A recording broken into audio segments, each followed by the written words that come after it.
You're bad, Charles. I'm not bad. Bad to the bone. He's bad. That's as bad as it. Well, not bad meaning bad, but bad meaning good. Oh, okay.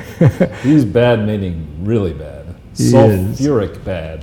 Very, very bad. Charles, it's good to see you. Welcome back to Thank your you. home. Yes. Well, to our home here in the United States. We're going to be exploring our friend Mr. Clinton and his foundation, which is a dog so filthy he's got to wear plastic gloves. I don't know what that's all about.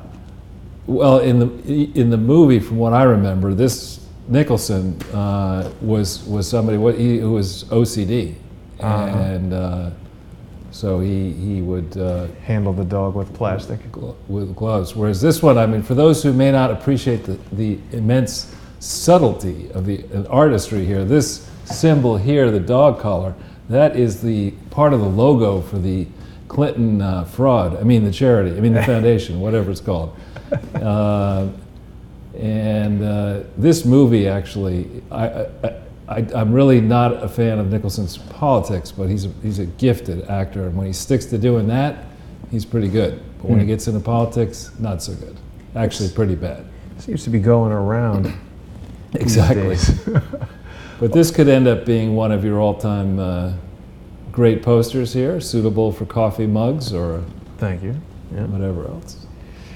So what have you got in store for us today, Charles? Lots of things breaking. Judge Kavanaugh and a lot of talk about boozing in D.C. Yeah, I guess our buddy, Thomas Paine, Michael Moore, has broken this great story. I don't know if you have a link to it, but... I do have a link to that story. We spoke about it last night on More Pain, but of course it's here in True Pundit today. Congressman spoke to Michael about Mr. Mueller's excessive drinking during the day, which is, that's way worse than drinking during high school 35 years ago. Yeah, I would say. And I think when we, of course, all that we've been watching for many years now is the double standard at work. But, you have on the one hand, you have Brett Kavanaugh. Let's look at his academic qualifications. A high graduate of Yale, top graduate of Yale Law School, standout jurist. Was he a high graduate? I thought they were accusing him of being drunk. I don't know if I've seen various things. I've seen it said that he was summa cum laude at Yale undergrad, and then some columnist said, but he was only cum laude at Yale Law School. Well, cum laude at Yale Law School is very high. They're not. These are all outstanding students, so to be the cream of the crop. Anyway, but on the one hand, you have that guy with 200, 300 opinions, this stellar track record, all these people who remember him from high school and college, unlike, I'm not going to mention who, and no birth certificate, no track record, no, whatever. You got that guy who writes... Barry B. Rock? Right, who writes Dreams of My Father. Somebody wrote Dreams of My Father, or From My Father, whatever it was. And I think on TV last night they were talking about how in that book, which was greeted with critical acclaim, some say the basis for his meteoric rise in part to being the senator and then the president. He admits that the last 2 years of high school were kind of he doesn't remember them. He was constantly high. He was doing cocaine or whatever. That guy could be president, right? Alone, he could give the order like bombs away. But we can't put Brett Kavanaugh as one of 9 people on the Supreme Court, checks and balances on that, because he had a beer in high school, or maybe it's ridiculous. And then you had that, our mutual friend, we won't mention his name, who knows Cory Booker, has been trying to say, Cory Booker, we should work with him. Forget Cory Booker. No way. The way he asks those questions of Kavanaugh, he says, Mr. Kavanaugh, I want you to be quick here. So you drink during the weekdays? Right. And he takes out his counter. Well, no, Senator, no. Just a simple yes or no. No. I drank 1 beer in July of 19, whatever it was, 82. After, Oh, so you drink during weekdays. And the contrast there is absurd. And it is absurd. And here you have Robert Mueller should know better. With the pressures of Washington, D.C., I have no problem with people drinking at night after dinner, but to drink during the day, especially when it's rumored this guy was drinking now, not in high school, now while he's supposedly examining whether there truly is Russian collusion after how. Is that a real picture? Just looking for something. He lost his Is that where wallet. he's drinking from, or is he giving or receiving there? That's the trough. Something in there. That's part of the investigation. I guess. But seriously, I mean, that's something where honestly, whoever, I don't know who's in charge of Mueller at this point, because if it's Rat Rodenstein, It's Jack Daniels. maybe Rat and Mueller are having lunch together every day. That's how he gets briefed. But I mean, this is something where validly Congress needs to get, I mean, Mueller needs oversight full stop before we found out about this. But if this is actually true, I mean, then what the hell? There's no legal basis. Now we understand why the investigation exists. There's no legal justification for it. There's just Johnny Walker Black, and now I guess they have White Walker is coming out, this new version. Maybe that's what it's all about, white privilege, White Walker. Right. It really is crazy. I mean, it's, I've got no problem with drinking, you know, if people want to enjoy a cocktail, but drinking during the day, drinking when you're supposed to be working, I really hate that. It's just irresponsibility. I mean, this is a guy who's carrying the responsibility of investigating the President of the United States, and he's drunk. I know Michael would not run that story if it wasn't sourced from someone credible. Well, maybe what it was is, maybe the rationale is the following, that in order to cozy up to the various Russian spies in Washington, D.C., who all, of course, drink to excess, he had to drink to excess. Maybe. Maybe. It's kind of like the Big Lebowski, where he's always drinking a White Russian. Right, exactly. The dude. We'll just start calling Robert Mueller the dude. Yeah, not good. So, Charles, you know, it's... we're still seemingly under shadow ban here on Twitter, which perhaps Jack Dorsey is day drinking, and you know the numbers are just staying locked in there. I know you're very prolific on Twitter, and it's strange to me that it would, for so many weeks, stay at 31.8. Yeah, it's like hitting a wall, and I don't know. I mean, that's I'm happy with that. Again, I've said before, I went to a great conference. I'll give a shout out to Bloomberg, kind enough to have me at a conference yesterday on Canada, which is actually reasonably interesting, and they revealed and confirmed that their number of subscribers, of course their subscribers pay I think $20,000 a year each, and they have 325,000 of them. Wow. So, you know, we're not yet charging $20,000 a year, but that for me, that figure of 325,000 globally is the figure of people who are probably, you know, wealthy enough and interested enough in serious news and issues like this. So to be at 32,000, I'm not saying they're all like that. What's this? I like that you're talking about serious news while I'm showing Justin Castro. Oh, is that, in other NAFTA news. Exactly. Yeah. I think it's great that President Trump has done this new, what is it, the U.S. Mexico-Canada agreement or whatever. No, I think that's a very smart agreement. I obviously haven't read more than summaries of it, but the notion that we should eviscerate the United States of America and all these many towns and mill towns that go way, way back into the 18th century in some cases, this fantastic infrastructure that we do have, some falling down, but much more than other countries, that we would say, you know what, we're not going to make anything here anymore. We're just going to be in the service business, you know, because it's ridiculous. You got to make things inside this country. And this, I've long said this idea that you would maybe make some parts here, then ship the parts, the essential parts, over to China and have them, you know, taken to a higher stage of production, then brought back here and assembled. All this extra transportation. Waste, fuel. It's more complicated to manage, and that's why you end up with a GE, where, you know, the arguments of all these managers, we got to manage this complexity that we created. And what you're doing is you're eviscerating, well, you're lessening what's called the multiplier effect. And the multiplier effect is when if you make everything inside this country, then at each stage of the chain, when you buy this, you know, the raw materials, that local producer is paying people, and then when you turn those into an intermediate thing, you know, there's more wages and more wages and more wages, and those wages create more internal buying power for more products. So when you change that and you say, I'm not going to do that anymore, I'm going to let all that stuff happen in China, then what you're doing is you're lessening the buying power inside this country on the one hand, and you may be, on the other hand, lowering the cost of certain goods that are, in theory, clothes and things like that should maybe be made in very low wage opportunities. But you don't want to do that across the whole food chain with cars and everything else. You don't want to do that. So what Trump has done, and once again, the number of minutes spent on mainstream media examining this, it's like, hey, nobody could do this, but he did it. Let's not talk about that. Yeah, when NAFTA was happening, I felt like Bill Clinton spoke about it like it was like splitting the atom, and then finally they did it.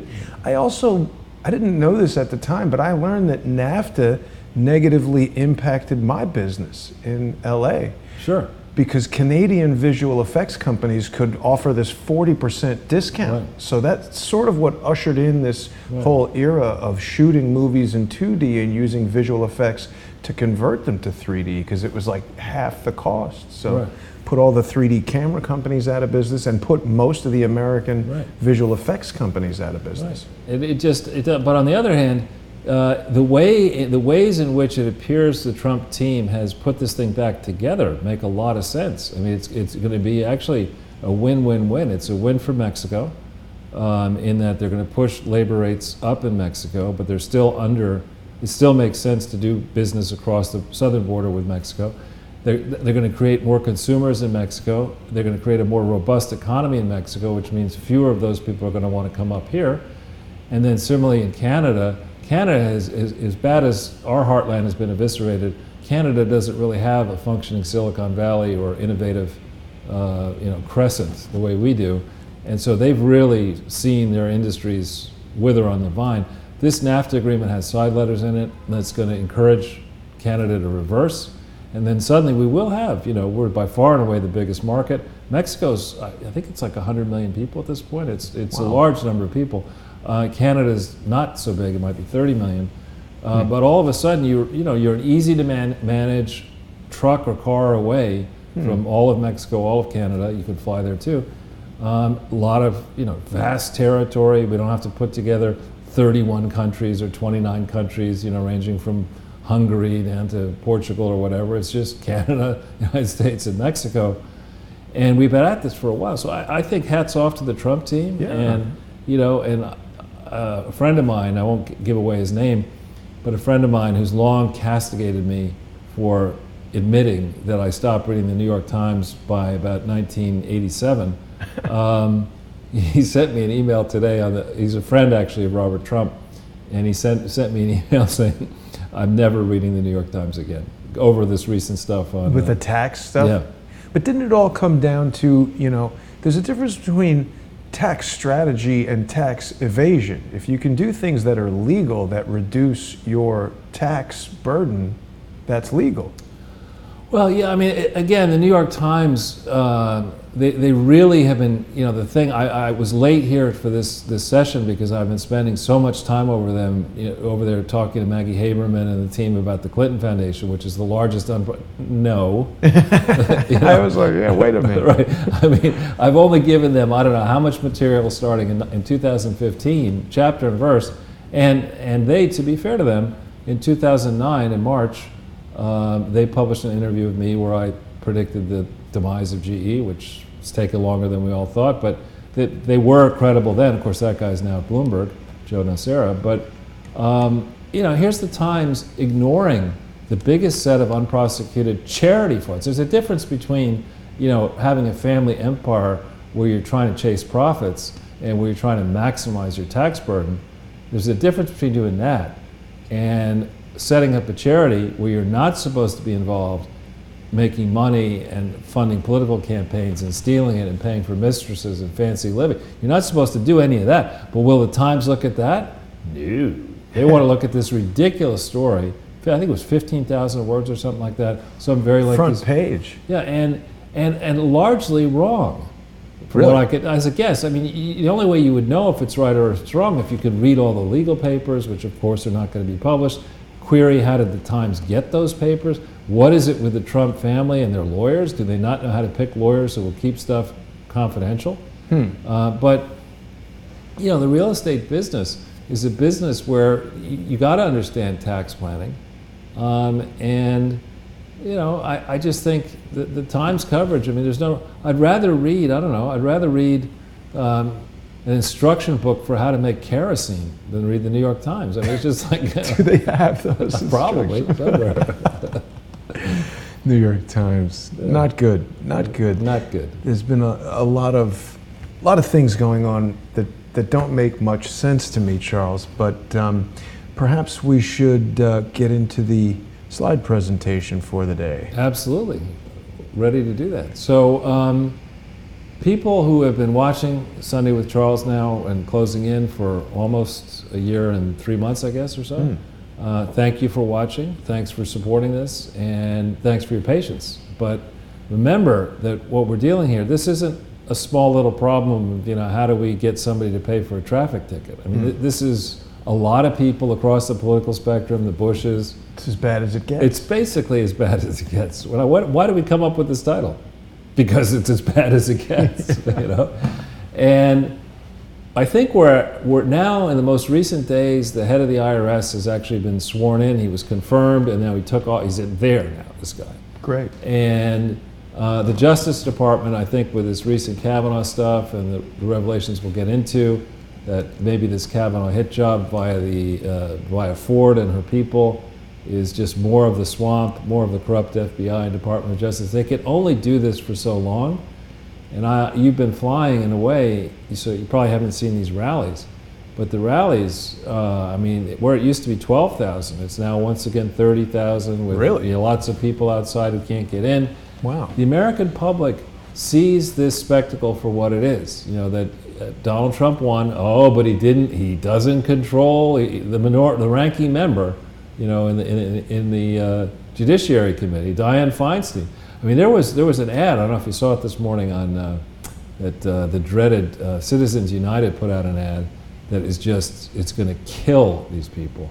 I mean, not figuratively kill them. It says, you know, extols Brett Kavanaugh's pictures of him and snippets and testimonials, and then it says, but Democrats in Congress, you know, want to make sure that he doesn't get seated, you know, in violation of the president's and your wishes. Who are these people? Well, there's Dianne Feinstein, who had a communist Chinese spy in her office for 20 years, and put her picture up. And then there's Richard Blumenthal, who lied about his service in Vietnam for 15 years. That's a crime, isn't it? And then Tom Carpin, or whatever his name is, in Delaware, the senator who likes to beat up his wife now, or whatever. And that's a tough ad coming with a big budget behind it. And I thought Citizens United is disastrous. Well, it's not so bad for Trump at the moment. It's a good ad, but I think it's a pretty bad thing in general. Yeah. Well, the point is that when you see Trump out there, what I loved, I mean, last night he was in rare form. He got up there and he was saying, they're making an issue, you know, of Brett Kavanaugh having a beer or two in college. And he said, no, I don't drink, but I know plenty of senators who do drink. Yeah. Like Senator Leahy, or whatever his name is, in New Hampshire or Vermont or wherever he's from. And, you know, it's an open secret in Washington, D.C. It's not just Mueller who drinks. I mean, it's a drinking culture down there, and they drink constantly and worse. I mean, Ted Kennedy and that other guy, what was his name, from Massachusetts, the senator? I don't know. The Dodd-Frank, Connecticut, Chris Dodd. Huh. I mean, they were just notorious drinkers and womanizers and all this kind of stuff. You're sitting here moralizing about Kavanaugh. You know, Ted Kennedy was lucky to get through law school. Didn't he drunk driving crash a woman? Yeah, exactly. So the point here, though, the good news for all of this, as bad as this has been for so long, we finally are in fact closing in. And November 15th, 2018 is fast upon us. The days and weeks are rushing by. Today we're going to follow up on last week where we talked about BKD, notorious BKD, and its chief operating officer, Eric Hansen, and his chairmanship of the highest rulemaking body. And I don't mean that in a 420 sense. I mean that in the highest official rulemaking body over the accounting industry, the AICPA. Brief shout out to my ex-wife. Today is her birthday, so happy birthday to you, Clarissa. And with that, we'll jump into the next page.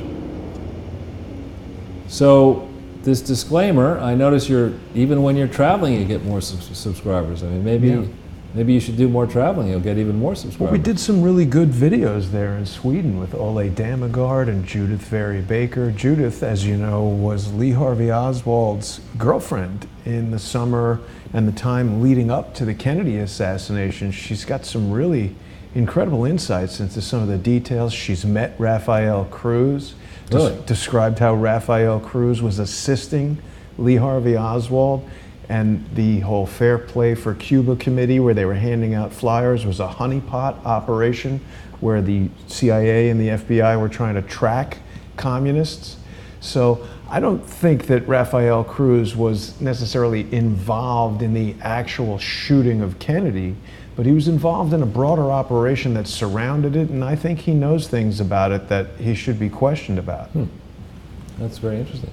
Yeah. Well, so we do this show, and we had some fun on the Sunday show, and hi, Biljana, if you're watching. Yes, of course. Biljana took us on a tour of the streets of Gothenburg, and we had a great episode at a remote location in our home there. There's a lot of exciting shows in Sweden. Yeah, and I'm glad that you were able to exit Sweden, in spite of the strict laws, apparently, that try to shut people down. Yeah. But here in America, we do still have, even now, It's running out, but we're going to use it before we lose it. Exactly.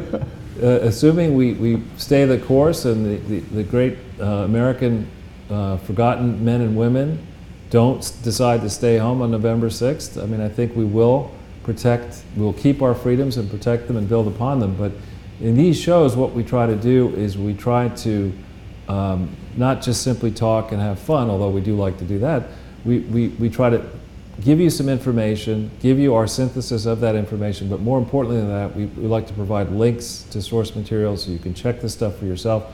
This show, as I said, builds on the previous show that we did on BKD and the AICPA, and they have one hell of a problem facing them by November 15th, 2018. But actually, you know, if they had some tough lawyers think carefully about their legal positions, which I hope they've been doing. Not Michael Avenatti? Not Michael Avenatti. I'm going to just say it because it's not cable TV, he's an ass clown. And he's not very funny either.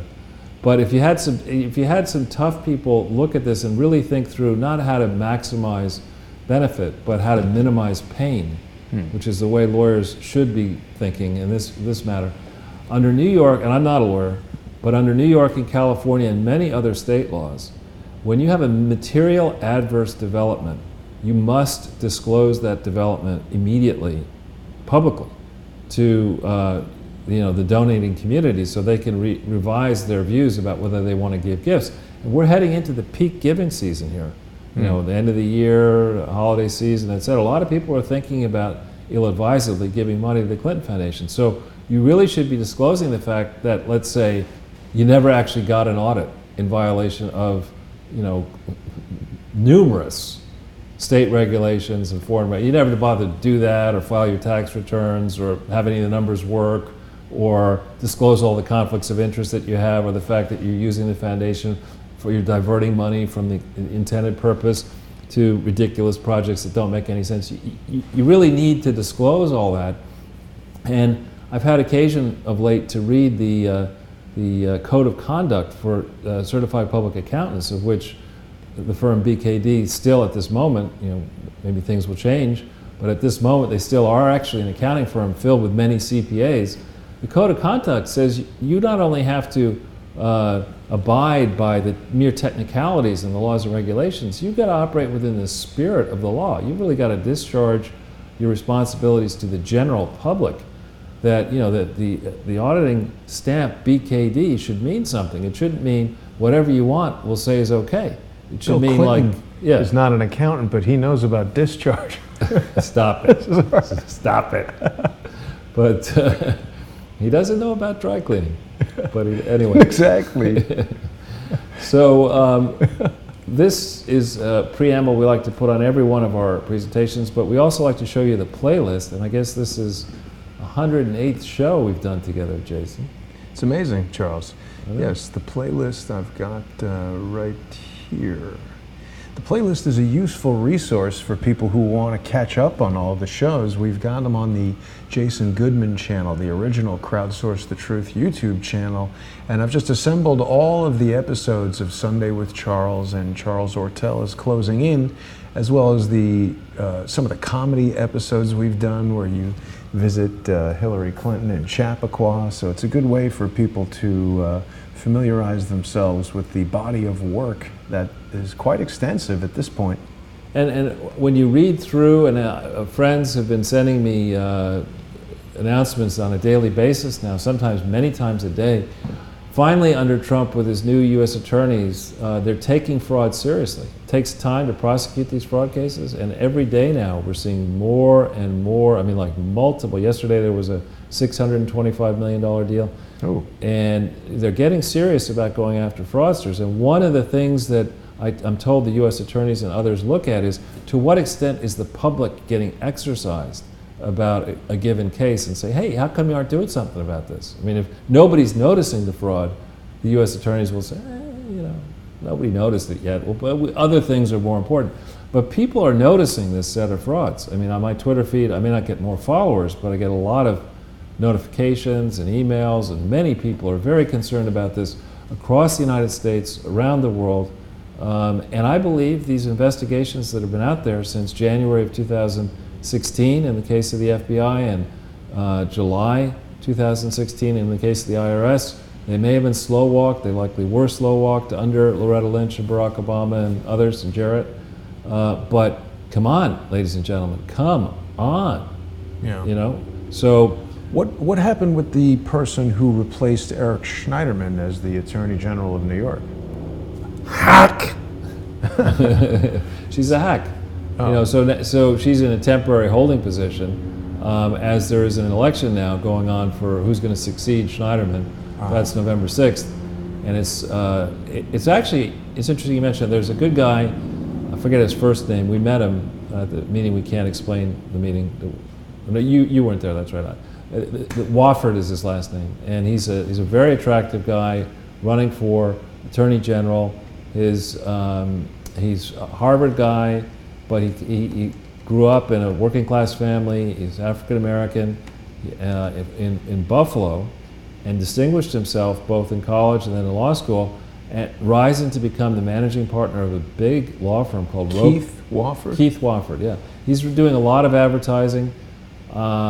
And I'm hopeful that, I don't know that he can win in New York. New York's a tough state, but his advertisements are great. I don't see many advertisements for his competitor. I think her name is something like Zephyr Teach Out or something like that. Or, you know, I don't know if you're a fan of Back to the Future, but he reminds me of the guy who was the mayor.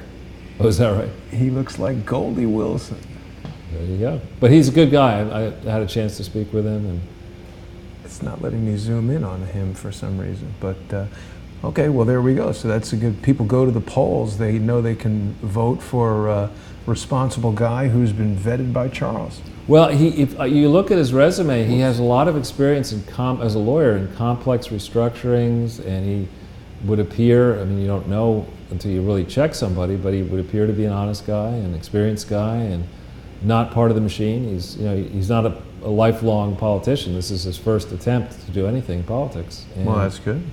That's so check him out if you live in New York State. Think about voting for him. Wofford, Keith Wofford, for Attorney General. Cool. So if we get back into the slides, the next one, we're just going to go right into it. So the rubber has met the road here for BKD, for Eric Hansen, and for this American Institute of CPAs. And let me explain why.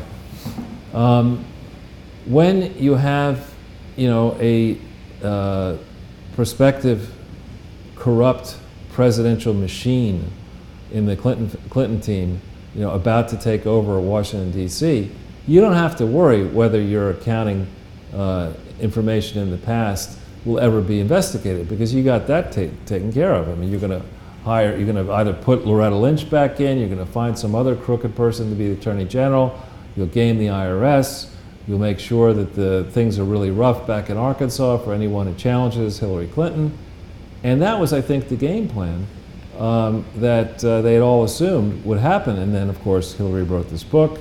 Her poison of choice, I think, is Chardonnay, and who knows what else. But she certainly, to this day, doesn't understand what happened. Now, look at this guy. This guy's a pretty famous guy. He's only got 441 followers on Twitter. But his organization, the AICPA, of which he's chairman, that entity has over 600,000 CPAs in it. So they do watch what's going on here. How do you like that? What the hell is that? That's Frosted Flakes or something. What does it say above it? It says, I enjoyed delivering the keynote address to Mizzou's. That's Missouri, University of Missouri. Maybe that's the mascot for the basketball team. Yeah, Truman the Tiger, probably the football team. Or something. Yeah. That's the new CEO of BKD. Yeah, it's the chief operating officer of BKD, spending time with Truman the Tiger. You might want to reorganize your calendar a little bit and spend more time with lawyers. I can suggest a few. But Truman the Tiger, not going to help you out too much on this one. I hope he has calendars like Kavanaugh, because people are going to want to know where the hell this guy has been. Right. So in the case of BKD, I've been trying to explain this. Maybe I've been able to explain it. Maybe I haven't. When you look at the most recent financial statement for anything, be it a charity, a person, a company, whatever, that most recent financial statement rests on the history of the firm. So you can't, take something. It's just like a house. You can't say, well, I see the roof up here and the roof looks good. I'm not going to check and see if it's over a sinkhole. I mean, you don't build a house on a sinkhole, right? And that's what the Clinton Foundation is. It's a house on a sinkhole. I mean, you go back, unfortunately, the good doctors and engineers, financial engineers, responsible for this sinkhole are BKD. And here, when I say audit, most people think you're talking about an IRS agent or a swarm of them coming in and saying, we're going to audit your books. That's not what I'm talking about. I'm talking about, you can't present the books of a charity this size, or even a lot smaller, to the public and start seeking donations unless you get outsiders to check those books. And the firm that did that, in quotes, from around 1998 to certainly through 2013 is none other than notorious BKD, right? Mm-hmm. And the headline here, and this we put to the right, this is the same team that we put to the right before. Members of the Crowdsource the Truth community, if you like this broadcast, please tweet it out to the top 3 people, Eric Hansen, BKD LLP, and AICPA. And then if you have enough patience, put in this presentation to the FBI, the Washington Field Office, the President, Sean Hannity, Sidney Powell, Lou Dobbs, my buddy Thomas Lifson, an American thinker, Marsha Blackburn, Louis Gohmert, Jim Jordan, the Freedom Caucus, and Chuck Grassley. And say, WTF, ladies and gentlemen, what are you doing about this? Mr. Hansen, I mean, you got the big title. You're supposed to care not just about BKD, but also about accounting standards. Well, he cares about tigers. And yeah, Truman the Tiger. That's important. At least he didn't have to sedate the tiger. A lot of people do that. That's right. But I mean, it's one thing, when you go and I don't know what you had to take to pass get your degree at NYU Film School, but you go for your final set of exams, right? Whatever that may have been. I know in my case there were exams, and you don't want to get a report card that says there's nothing right here. It's not like I could give you a grade because none of your answers are right, and that's what In 1997, is there an audit? No. Is there a tax return? No. In 1998, is there a tax return? Yes. Is it accurate? No. Is there an audit? No. I mean, you just look through the whole history of this thing. Here's a headline. Like when I took one accounting course at Yale that was actually fun. And then I got to Harvard Business School at age 22, and there were people in there who were CPAs in my class. There were people who were, there was one lady who was as old as my mother, from memory. And I walked in there not knowing much in accounting, and then Harvard doesn't believe in teaching accounting by using textbooks. They use the case method, which has its strengths and its weakness. Accounting is a rule-based, you've got to understand the rules, But the Harvard approach is to say, forget the rules, how should we do this? And that sounds a little bit wacky at first, but it helps you think it through. You need to take a step back and say, I'm not going to check and hide behind all the rules. What is the Clinton Foundation? As, you know, they would start at Harvard. What is it? You know, and you look at it and you probably would say, well, it's a presidential archive. And Sally over there would say, well, no, it has a research center. And I'd raise my hand and, no, it's a fraud. That's what it is. It's nothing. It's a big fat nothing. And, you know, that's the kind of stuff that the top accountants I've dealt with all my life in business, that's the way they think. I mean, they have the perspective, the wisdom. A guy to run to be chief operating officer of BKD, the 12th or 13th largest firm in America, and chairman of the AICPA, better damn well have that kind of wisdom to take a step back and say, well, what will it do for our firm BKD and for the AICPA if it turns out that the Clinton Foundation was never authorized to be anything other than a repository for presidential records and a research center in Little Rock, and that nobody in the National Archives or the Clinton Foundation bothered to check and see how many of the records Clinton people had actually stolen and diverted out of the National Archives or out of the repositories while Bill was still in a position to do anything. How will that reflect on BKD and the AICPA if we were the firm? You know, it's like Caddyshack. You know, I'll put my best man on it. You know, they get BKD. You got a big fraud? BKD. That's what you use. BKD. You know? Well, maybe he was auditioning for the Tiger job. Yeah, yeah. Gonna need that. Or maybe the Tiger is the guy who's really, maybe, you know, the Tiger was really the Handling COO. the The other guy's the mascot. But, right. But, you know, so the kind of questions that I would be thinking about, you know, if I cared about my credibility and continuing to collect paychecks as Hansen in his twin roles at COO BKD and chairman of AICPA, I'd say, well, all right, how are all these Clinton entities going to make this filing deadline? There's enough information out there of November 15, 2018. There's enough information out there that our work is seriously flawed. The numbers do not work. Missing information is obvious. We never check key records.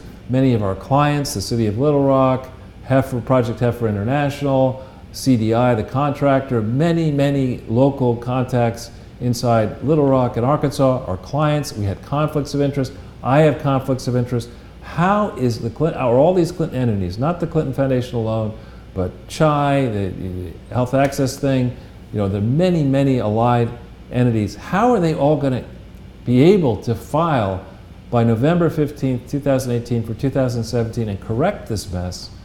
How are they going to do that? And by the way, should any American accounting firm be able to issue an opinion, given what we know now? How do you correct this mess? What is Heifer International intended to do?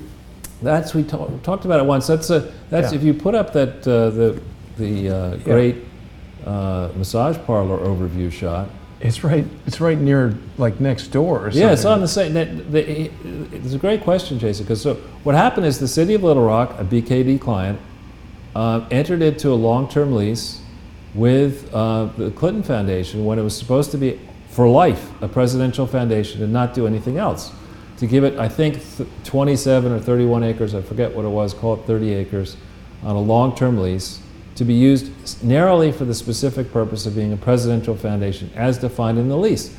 And of course, is that lease on the Clinton Foundation website? Of course not. Is it in the filings in the tax returns that BKD issued? Of course not. So unless you dig, as we have done, you're not going to know these constraints. So anyway, come along 2004, 5, 6, this foundation, it started out as a Christian foundation that believed in giving people, rather than donations, you give somebody an animal, a heifer, and teach them how to use the heifer and they'll be able to feed themselves. So that's how it started, and it's a big operation, and they needed a world headquarters, and they decided to put it up on the same plot of land in a different corner as the Clinton Foundation. But is that sublease in the files anywhere? No. You know, are the terms of that sublease anywhere? No. Might that sublease say, as I guess it probably will, that the Clinton Foundation must comply with the master lease, which says it has to remain a presidential foundation? I'm sure it would.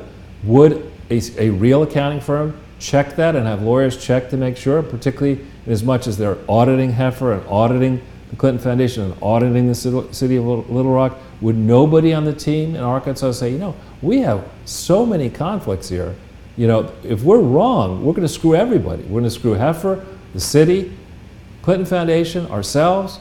You know, and here you have a guy who's chairman of the AICPA who knows the professional code of conduct. Why? Because they enforce it for 600,000, you know, CPAs around the country.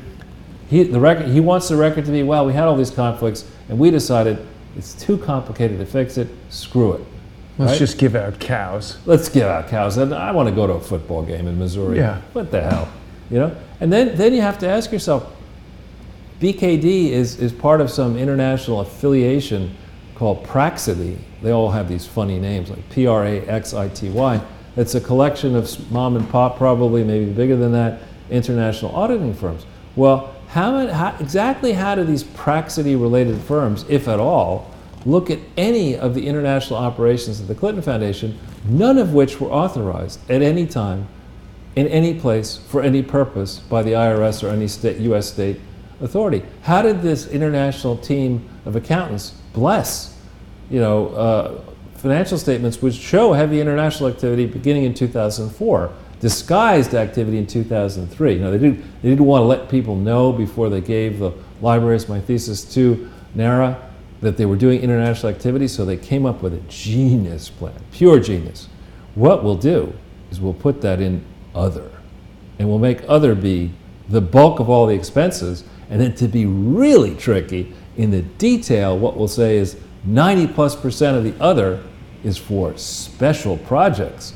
And nobody will check and say, special projects, I wonder what those might be. I mean, the degree to which, you know, somebody without a lot of training, and I'm not a CPA, I do have a lot of training dissecting financial statements and things like that, and legal agreements, not as a lawyer.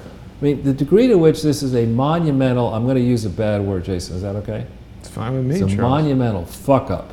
It's a fuck up extraordinaire, you know, and you What cannot, the degree to which this whole thing from 1997 under BKD's watch to December 31st, 2012, you know, just fuck up after fuck up after fuck up, and rather than fix it. Isn't it them deliberately doing it and then covering that? It can't possibly be all these mistakes. No, of course. I mean, it's what I would guess it was as a guess, just a working guess.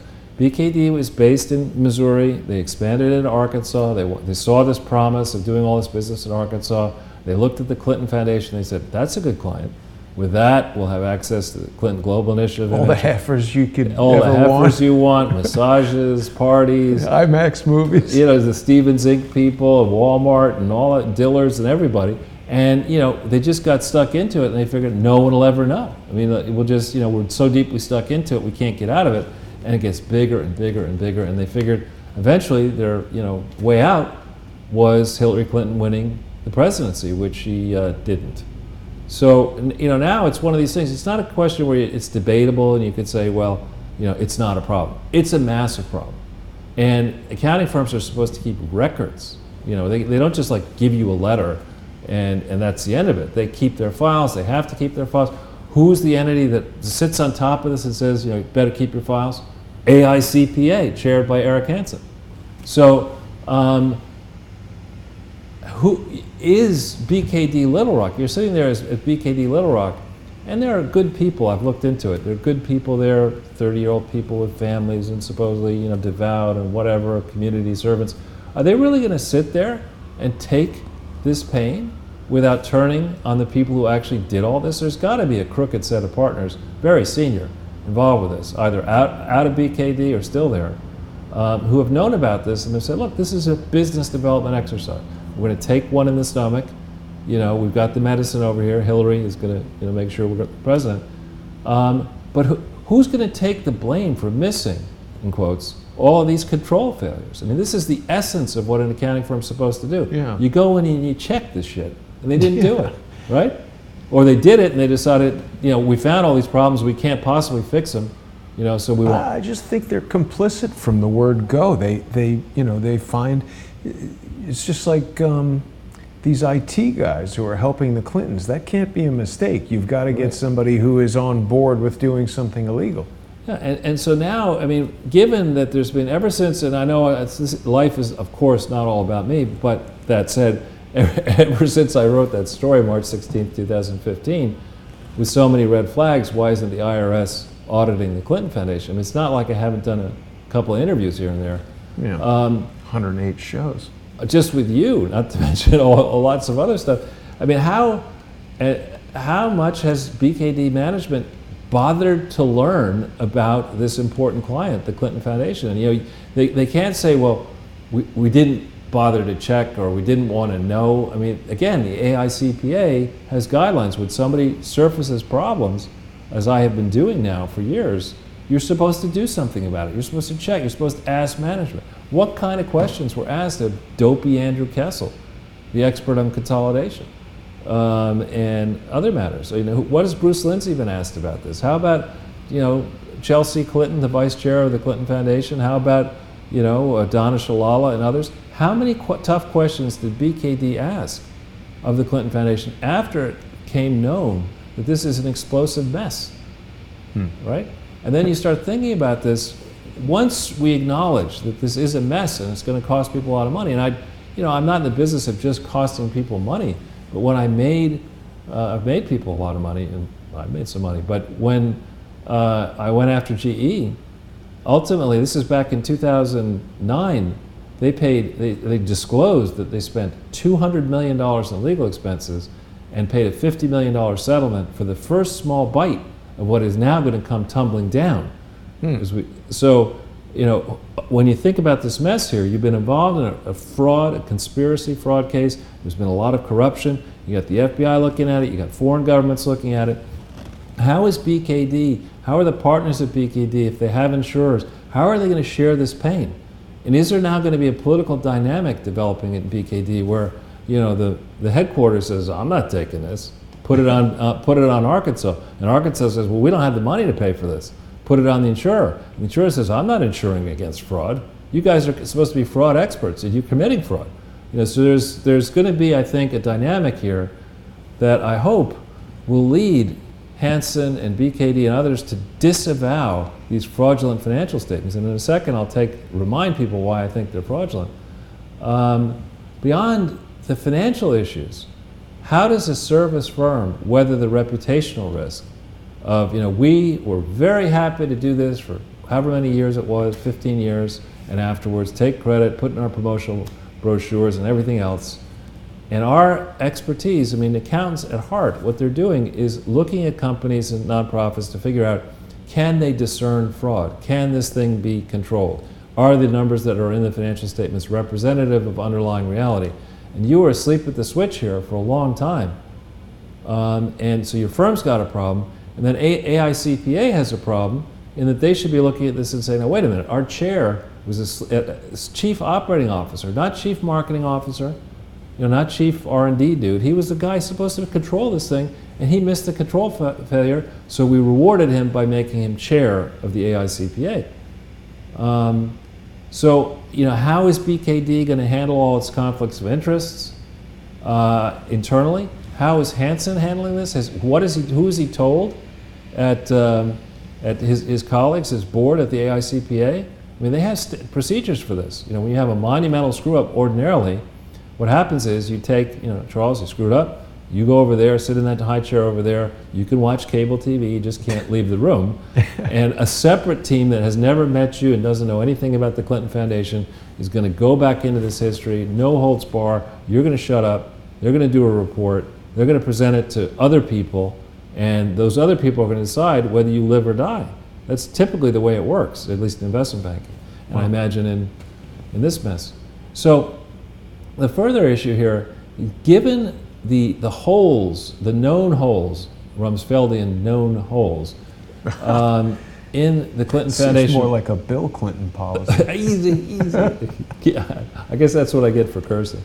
But can any accounting firm, it's now October 3rd, can any accounting firm be hired today to put enough people on this mess, to study the mess, to make a determination, you know, that they can actually put together an audit to comply with the New York State, California, and other tough guidelines? Final filing is due November 15th, 2018. Can any firm do that, given what is known? And if not, what are the state and federal and foreign governments doing about all this? So it's high drama here. This is different. It's taken a while to maneuver this to a place. I'm not saying we're responsible, of course, for the surprise loss of Hillary Clinton and the other changes that have been taking place. But Donald Trump has found his feet. BKD and the other accounting firms have some massive problems here. And let's just remind people how big they are. If we go to the next page. Okay. We're going backward retroactively here. Okay. All of the work that's on here is built on BKD's recklessly defective, in quotes, work covering the period October 23rd, 1997 to 2012. We have another slide reminding people how bad that is. But all of these audits and all this work rests on BKD's work. So if BKD's work is wrong, this is all wrong. So if you're here as Cohn-Resnick and you collected a fee, let's say, I think it's approaching $1 million for doing the work that they did for the 2016 audit, and you did it because you were just doing the Clintons a solid, thinking that, you took the assignment, it was going to be finished just after the election, it's a lock, except it's not a lock, and you can't back away. That was PwC's case. They did back away. Cohn-Resnick comes in, they say, well, Donald Trump, we'll get rid of him. They file this thing. But it depends all on this rotten BKD work. Okay, so you got these people are going to be pissed. They should be really pissed. Not simply at BKD, but also at Price Waterhouse. Price Waterhouse. Cohn-Resnick should be pissed? Yeah, because what they do, it's a classic thing. You're supposed to, when you get... They sort of set them up. Well, they would argue that, probably. It could try, and when you get, nobody, what is that thing? Success has many fathers, but failure is an orphan. Is an orphan, yeah. Right. So that's what you're talking about here. This is a failure. And Cohn-Resnick has done the most recent audit. Who's going to do the audit that's due in 6 weeks? Minnie Mouse and Truman, whatever it was. Tony the Tiger, right? Truman the Tiger. Maybe that's why he was being Truman. Yeah, we're expecting big things from you. You're going to have to grow some fingers, not just claws here, because you got to sign this thing. Yeah. But who's going to do this audit? Cohn-Resnick did the last one, and what they do is really, really sleazy. They go and they say, "You asked us to do an audit for 2016. The right way, when somebody asks you to do that, you got to have something to compare it to. So you typically check the previous year." So that way you can check trends. Last year's revenues were here, this year's were there, costs here and there. So you got it. The audit to be effective really has to. The same auditor should do both years. But Cohn-Resnick didn't do that. They relied on Price Waterhouse's crooked work, in my view, for 2015. And back here, when PwC took this thing over from BKD, they relied upon BKD's crooked audit work, in my view, and defective audit work for all that period, 97. To 2012. So here PwC has issued something November 15th, 2016 for 2015, and they did something November 16th, 2015 for that was for 2014. Cohn-Resnick is in serious trouble in my view because a different team in connection with this statement here that was issued when Hillary was just her investigation for mishandling classified information was just getting under really full speed. They had rigged the primaries already. They knew she was going to be, or rigged the plan for the primaries. And so they thought they'd rig the whole accounting. And they issued this statement saying, after my article, when they said they weren't going to restate, they restated. And they say the reason we're restating is, we had this independent team, we got this hack who basically, I think, had a similar position to Rosenstein's from 2001 to 2005, and she said that, and there's extensive quotes from her, that she wouldn't have done anything about this if this had happened under her watch. Well, it did happen under her watch, and that's the part of the problem, that she didn't do anything. It's not, no strong recommendation saying what she said, but they hired this Cohn-Resnick back prior to November 16, 2015, before issuing this audit. They hire Cohn-Resnick to study it, and Cohn-Resnick sees nothing bad here. And then they decide, well, you proved your bones there, let's bring you in here to do 2016. So I think Cohn-Resnick has got some big exposure. I contacted Price Waterhouse, and I retained my emails, And I told him specifically the problems that What'd I they saw say? in 2015. Right. You know. It's like we're busy screwing up the Oscars. Call back Yeah, later. exactly right. I got a date with the Oscars. I'm bringing this guy from. I'm recruiting this guy from BKD. He's going to bring his mascot Truman the Tiger to the Oscars. Didn't Steve Harvey do something like where he announced the wrong Miss America? Yeah, he did that too. I think that was all the same year. Well, he's not an accountant, though. I know it's not tough, but anyway, the importance here is that we've talked about this before. That when you do engage an accounting firm, you're getting them to do two things: to check your audit, which is the books and records, but also to check your tax filings. And good practice for firms much smaller than the Clinton Foundation is to have separate accounting firms do that, because the audit is one set of disciplines and checking tax forms is another set of disciplines. And if you have two separate firms looking at it, then if there is an error, it'll get flushed out. If you have the same firm do it, and worse, the same firm with people in the same office, if it's a multi-office firm and you use people in the same office, then the likelihood that things will be wrong is very high. Now maybe Cohn-Resnick only has one office. I don't think that's the case, but maybe they do. Their audit work was done in New York and their tax work was done in New York. PwC's case, in the 2015 audit, the audit work was done in Arkansas. That's not risky at all. And then the tax work was done in a bigger swamp in DC. Same in the preceding year, same in the year before. The original, sorry, let's get this right, yeah. The original 2013 audit was done and filed late, past the final filing deadline, as to say the financial piece of it, 16 December 2014. Then they file an amendment to the original 2013, 16 November 2015. So this is just so screwed up. Just this period after BKD is taken off the case is so screwed up. So we ask ourselves, would you take these kind of risks if the history of the firm from 97 to 2012 was really solid? You might do that. If Moses actually did the work and, 10 Commandments, those look, whatever they are, look good to me.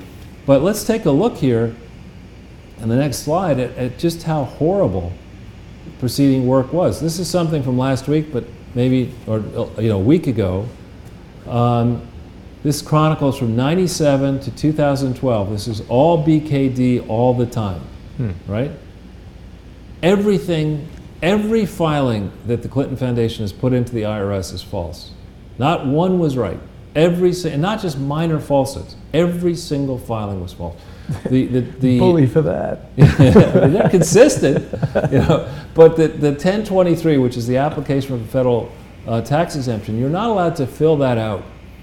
In crayon. Well, and tell people half-truths on December 23rd, 1997, and then not tell the IRS about material changes in the nature of your organization, your trustees, and this and that, through the date January 29th, 1998, when the Clinton-controlled IRS erroneously gave federal tax exemption to the Clinton Foundation. You're not allowed to do that, but they did do that, and then Bill was still president, so they said, okay, we'll get away with this, no problem. But they didn't file a tax return for 1997. And they may not have even had BKD involved in the 1023, but once BKD's name began to be used, as it was in New York and California and elsewhere starting in 1998, and Michigan, with regard to filings, BKD had an obligation to go and check and make sure that this foundation actually was a lawfully organized and operated foundation. And they obviously either didn't do that or did it and said, Bill's going to put Gore in there. We're fine. We're good. Right. We're good. But Bush, he was not much just better. as down with Bill as Gore, probably. Right. So they go through this long thing. 98, every single tax return is wrong. Then they get to 2001. Bill's, getting frisky in Chappaqua. He doesn't just want to stay there. Hillary's got the place in D.C. He's got to do something. So he gets involved with the American India Foundation, another fraudulent 1023. He gets involved with the International AIDS Trust, another fraudulent charity. Doesn't disclose these relationships properly in any Clinton Foundation filings. He never discloses relationships. That's true, of any kind. and gets involved in these enrichment schemes with various and sundry people, some of whom are Clinton Foundation donors. Doesn't disclose uranium enrichment schemes, uranium and others, but no. And he can't do anything right. Then by 2004, he gets in this HIV/AIDS business. Clinton Foundation HIV/AIDS Initiative Inc., not a charity. 2005, the Katrina thing, that's Charles, all wrong. Why do they need so many different things? Just to make it more complicated to unravel? Well, no. So the correct way to do this is to, in your organizational documents, in the Articles of Incorporation, you say, the purpose of my charity is specific. It can't be whatever I want to be. And so...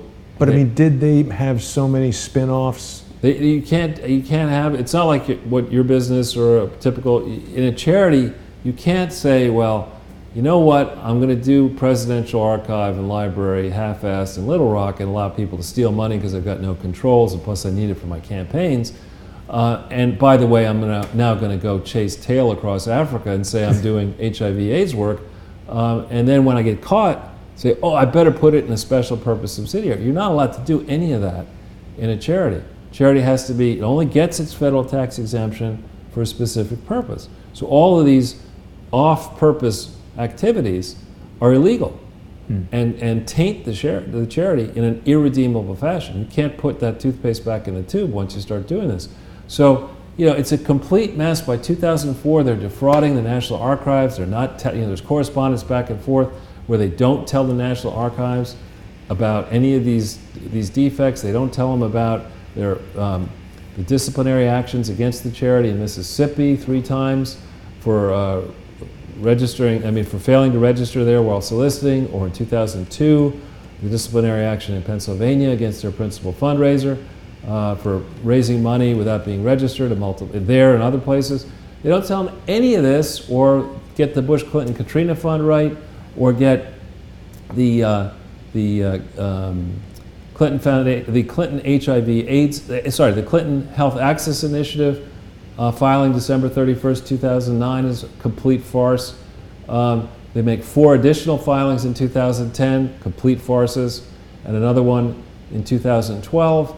And it's a non-stop mess, and it's a pattern and practice of messing. So it's and again, it's not like it's pick somebody. It's not like it's Pee Wee Herman decided to have the Pee Wee Herman Foundation, and he's just a comedian, and a bad one, who spends too much time in movie theaters. It's not, you don't have the Pee Wee Herman excuse. I mean, this is the President of the United States, an aspiring President of the United States, the latter being the smartest woman in the world, supposedly, potty had diarrhea, all these people, the smart people. Lawyers, PhDs. Right, politically connected servants of the people. None of the private enormous transactions where the Clintons are getting speeches from Clinton Foundation, speech payments, massive speech payments from Clinton Foundation donors and JV partners, joint venture partners. None of that's disclosed. And every single one, so they get, the good news is BKD, they got all the tax filings wrong. Every year, however many this is I guess 16 years worth. That's 16 years, 16 candles, all wrong on the tax file. And these are all submitted under penalties of perjury, felony perjury. And then also submitted across state lines, international boundaries, using the mail, all these potential counts, on top of which all of their audits are wrong. And so this is really the basis upon which you take somebody out of obscurity and you promote Mr. Hansen to be the chief operating officer of BKD, and then from there, the chairman of the AICPA. It's just, you look at this, and I wouldn't want the challenge of trying to defend BKD here.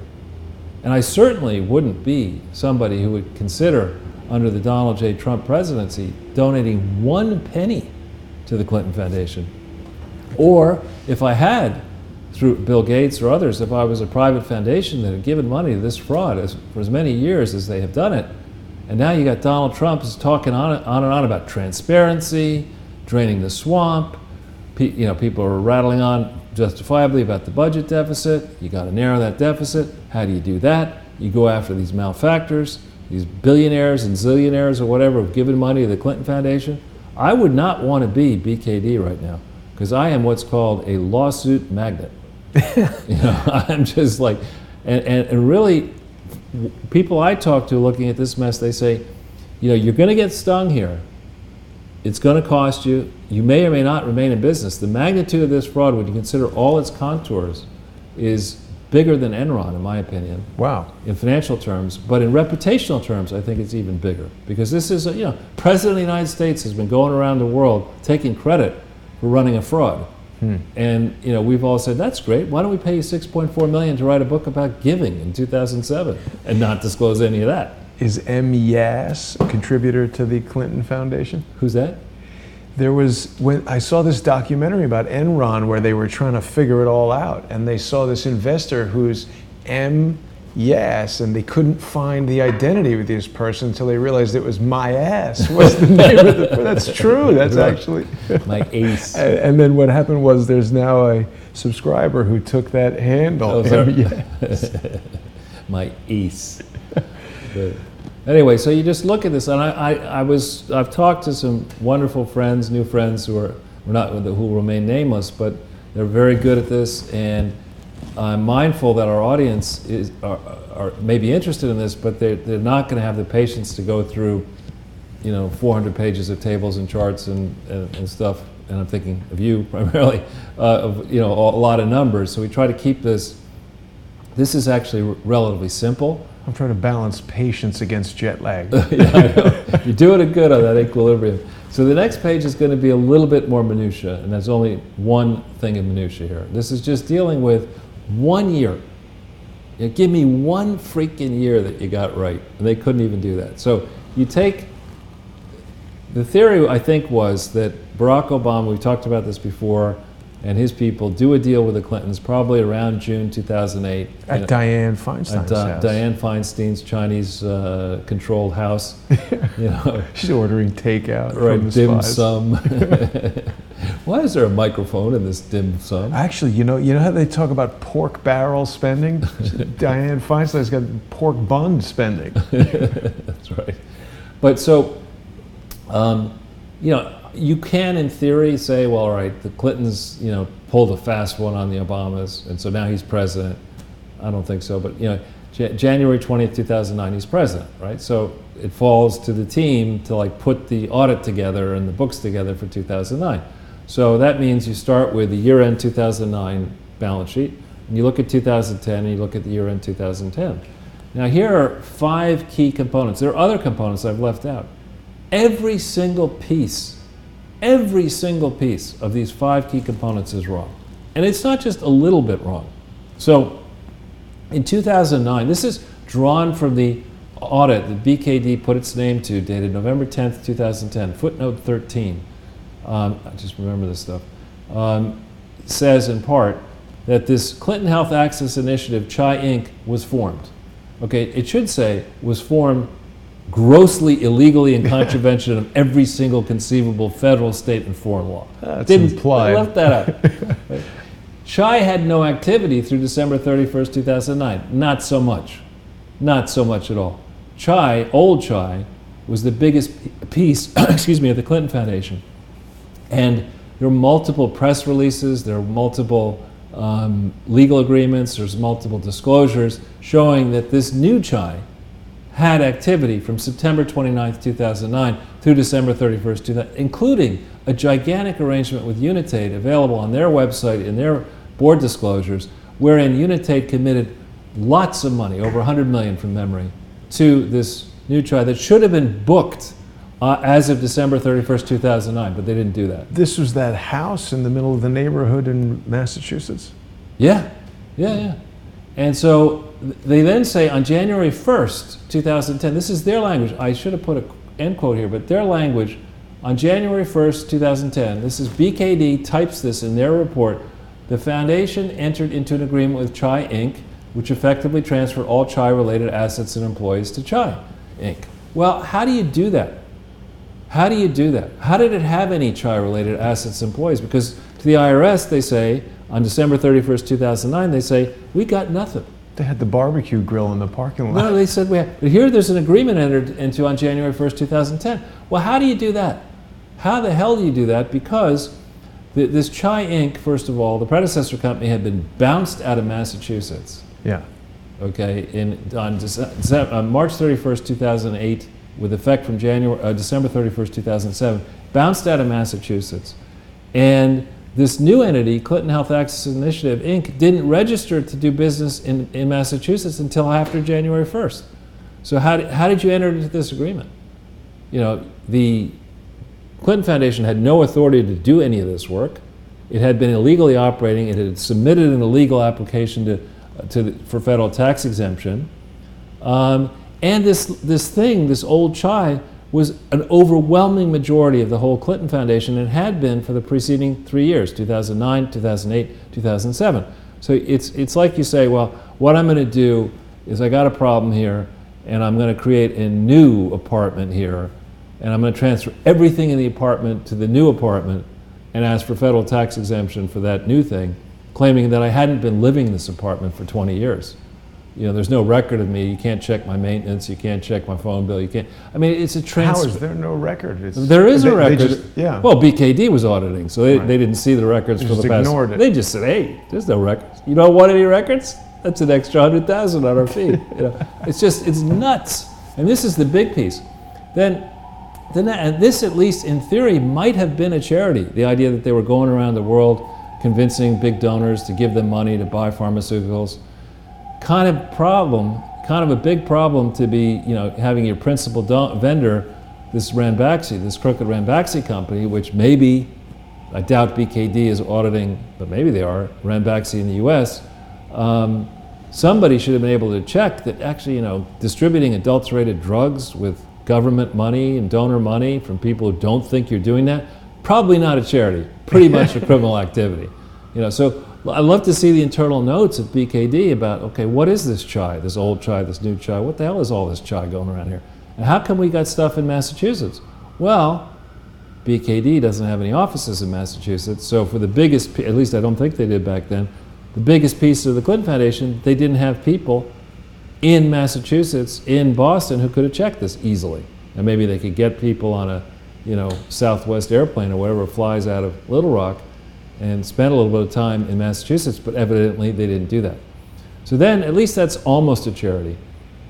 The Clinton Global Initiative is just a gas bag party operation where you get windbags together in New York at fancy parties, charge some of them $20,000 a year to come in, shut the door to all but the compromised mainstream press, and then issue these press releases about how you've come up with these fantastic charitable activities, and oh, by the way, for-profit deals at the same time. So here's, again, the footnote where it says this was formed, CGI Inc., this new entity, had no activity through December 31st, 2009. Well, okay, so how could it have transferred, how did they enter into this agreement on January 1st, 2010? Now, Chai Inc. was an Arkansas corporation. It was not lawfully organized to do business in New York until April 12th, 2011. So how did Chai Inc. conduct the 2010 annual meeting for CGI in New York if it wasn't lawfully organized to do business in New York? How did they do that? And how did they fail to disclose? How come nobody at BKD said, you know, Bill, we see all these press releases, you're honorary chancellor of laureate education. The grand poobah of fraud. A grand poobah of fraud, and you got this 5-year deal, which in the end pays you $17.6 million. Can we see that deal? Because, you know, the value of that deal from a joint venture partner of Clinton Global Initiative vastly exceeds the program expenses of the Clinton Global Initiative. So, you know, they get like Mr. Magoo and, you know, those people who are, I don't mean to make fun unfairly of them, but the equivalent, the blind equivalent of those people you see at natural disasters doing the hand signals, you know, one looks stranger than the next. I've never seen that. Oh yeah, you know what I'm talking about. Anytime there's a press conference with all these police captains and fire captains, the person doing the sign language tends to be somebody who looks a little odd. Did you get the equivalent of that person who's actually blind to look at these papers and not do them in Braille? Charles, BKD is huge. They've got locations all around the country, but nothing in Massachusetts. They do have an office in New York City. Where is it? Down in like well, they got the Bowery? 655 3rd Avenue, so 655? Midtown, no? That's pretty far south on 3rd, Let's see isn't it? where 655 3rd Avenue is. We should go Do I- visit BKD. It's probably like Malone's, second floor above Malone's bar. Maybe. Yeah. We'll have to check that. 655, I think that might be in the 40s, actually. Yeah, I think it's Midtown. We'll take a look. But what's the significance of them not having an office in Massachusetts? Well, if you're in the town where your client is, it's just that the chances that you're going to hear whispers about what's going on with your client, that you're going to have friends in common. You get somebody, an auditing firm, to audit, an operation in the Democratic Republic of the Congo, audited by somebody living in Little Rock, is probably never going to be effectively audited, because the people in the Democratic Republic of Congo will know long before you get there, what should be hidden, what should not be hidden. They'll know when you're coming, they'll be able to monitor what you're doing. But if you've got a firm that's a big firm located in the same place where you are, then it's much, much tougher to hide all this stuff. So yeah, 655 3rd. I can't see the cross streets, but it looks like smack in the middle of Midtown. Yeah, maybe it's around 42nd Street or something, but it could be. I happen to know 3rd Avenue in that area. Oh, it says it's in Murray Hill. It's like 30s. Where? In the 30s? That's really odd. I used to live on 37th and Park. So can we find out exactly where that is on 30th? Yeah. I mean, there's a nice Jewish deli on 37th, between 37th and 36th on Park, on 3rd. Well, let me. You carry on, and I'll find an easier to view map. Okay, so yeah, I mean, it's an unlikely place to have. Who knows? Maybe that's the pied-à-terre for Eric Hansen when he comes into town for his AICPA meetings. But so this new CGI, I would argue, is not a charity. Never was organized properly. Never reported properly, and it began in 2005. They lie in the application. They say, we're not a successor to any predecessor activities. Baloney. So those are two. Oh, it's right near the UN. It's 42nd and 3rd. 42nd and 3rd. Okay. It's literally 2 blocks from the UN. On 3rd, though. Yeah, 2 blocks west of the UN. Maybe the UN's on 44th or 40. Where's the UN? It stretches, yeah, but it's First Avenue. I was just over there actually. It's all right. Maybe it's a nice enough building. Maybe it's anyway. The Clinton Bush Haiti Fund is another one, and that was formed on January 28th, 2010, on a basis where Bill Clinton had a lot of authority his side of things had a lot of influence over this Clinton Bush Haiti Fund. Just as I should back up and say that in New Chai, Bill Clinton, who before September 29th, 2009 had no officially denominated role, he was appointed chairman of New Chai for life, which you're not allowed to do in a public charity. They didn't ask him if he was drinking beer. No, they didn't. Spiking punch. No, they sure didn't. And so then he also had disproportionate influence over this Clinton Bush Haiti Fund, but nobody at BKD evidently asked, well, you say you're special UN envoy to Haiti beginning in like March, April of 2009. Then you create this thing called the William Jefferson Clinton Presidential Foundation, or William J. Clinton Foundation Corporation in Florida around June 2009. And then you start concocting deals while Hillary's Secretary of State with organizations that are influenced by the Secretary of State, including this guy Osorio, who gets money out of, I think, OPIC, and sends it right up his nose and ultimately goes to jail for stealing a whole bunch of money. And also you decide you're going to set up something called the Clinton Foundation, the Clinton Haiti Foundation, which doesn't appear in any books anywhere. There's no organizational files for it in America. Maybe there's something in Haiti. But if there is, that's illegal, because an American foundation has to be set here first in the United States. So this Clinton Bush Haiti Fund is all screwed up, and they select Mitchell and Titus to do the accounting for them. Now I think that's America's largest black-owned firm, which it has experienced people in it, but they also use them for the C40 cities, I should say cities climate leadership group, also audited by Mitchell and Titus. But the Clinton Foundation has no authority to do disaster relief. They are charity creating work. disasters. Yeah, it is, a walking disaster. And there's no valid record of the intercompany grants. This is, remember, when the parent company in 2010 sends $37.2 million, the largest expense, down to a post office box in Baltimore where there is no Clinton Bush Haiti Fund address. Okay, so now this is just 3 of the pieces. I'm not going to dwell on this because there's so much mess. But in this new Alliance for a Healthier Generation, we're back to our old tricks. The Alliance for a Healthier Generation, they announced a joint venture May 5th, 2005.